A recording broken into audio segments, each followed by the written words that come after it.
Lead playing is one of the most sought after skills in guitar, and today we're going to talk about how you can unlock the secrets of that and develop your skill to be a lead player. Hey guys, my name is Devin Bishop. Welcome back to my YouTube channel. Today we're talking about triads and scales, and I'm going to show you some examples. So I usually like to keep things nice and simple and start off in the key of G. So we're just looking at 3-string groups today, 3-string group triads. So we're going to start first on string groups. We'll just do 1, 2, and 3 to start out, and we'll have a G chord right here.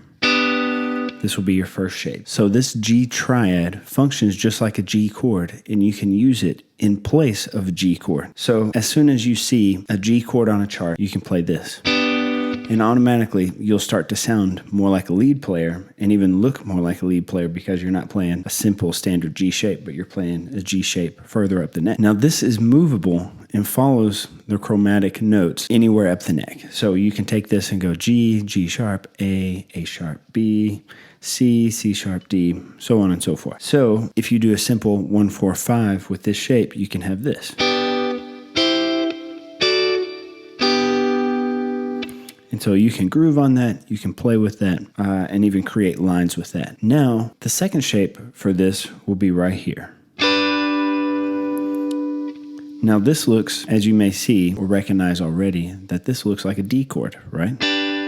But moved up here, it becomes a G chord. So this is a movable shape, just like the other one, and so you can move it and have G, G sharp, A sharp, B, C, so on and so forth. So 1, 4, 5 with this would look like this. Or, which is moving around a whole lot, right? Now the last position G chord that we're going to talk about is up here on 12, 12, and 10. And this also is movable, moves with the chromatic notes. So instead of going up, you could go down. G, F sharp, F, E, D sharp, D, so on and so forth. So 1, 4, 5 with this would look like this. Now, something that is good to practice is to use these shapes, but try to keep everything in the same vicinity. For instance, let's take the first shape we talked about. We'll play G here. Then we can use the third shape to play a C and even a D, because a D is just 2 frets away, C, C sharp, D. And then we can go back to the 1. Or if you want to use all 3, you can do the 1, 4, standard D shape, and then back to your G. Now, if you do this in all the positions, you'll have a great understanding, of how to move those basic shapes. So up here in the second shape, it would look like this. Or, and then lastly, with the final shape, it would look like this. Or,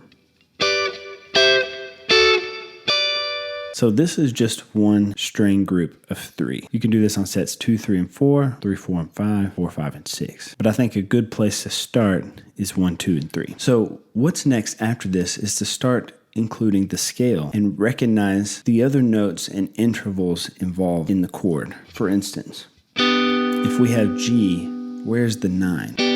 It's right there. We have G, where's the 7? Depends which 7 you're talking about. It could be major 7, could be minor 7. Where's the suspended note? Where's the 6?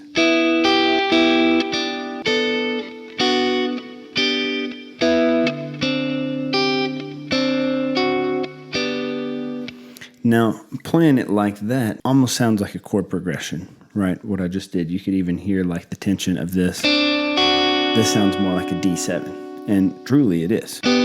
But it all depends on what the band is playing. And so getting into this idea of using triads is more designed for you to voice things interestingly over top of things already being played. Now they function by themselves and create great music just on their own. You can play full songs just with this. You don't need anybody else. You can just play songs with these little triads. It might be a minimal sound, like barely anything happening, but it still outlines the changes. Now, you'll want to do this in all 3 positions. So, for instance, up here in the second position, you could have your 4 right there. You could have your 9 right there.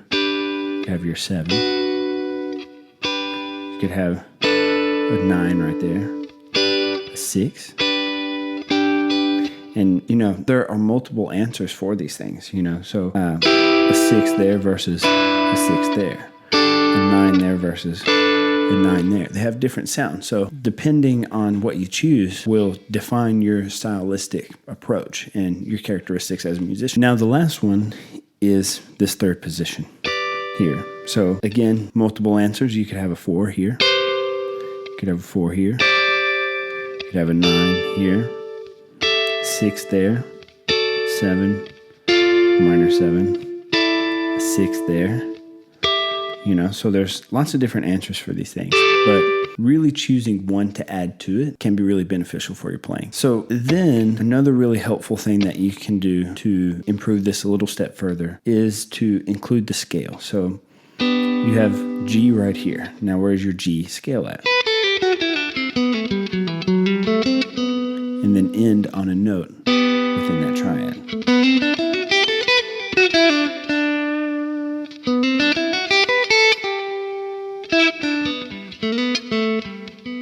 And so you have a standard G scale, but now you have notes that you're targeting, which is really what lead playing is all about. Targeting notes within the triad. You're just using the scale to do that, to go from one place to another.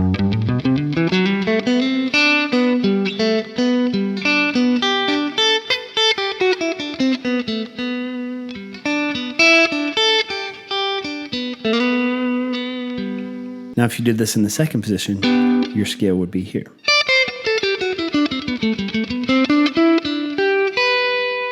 Third position.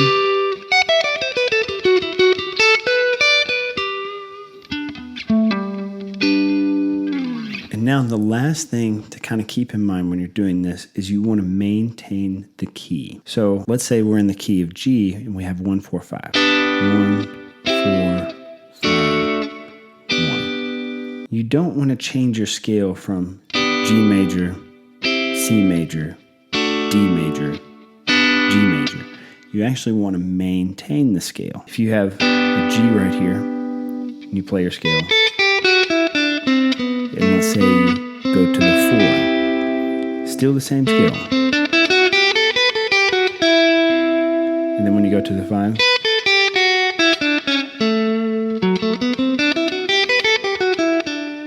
and then back to the 1. And then you can, have another chord shape if you want.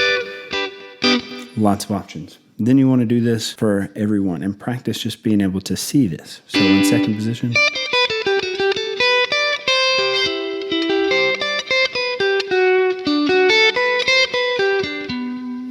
Third position.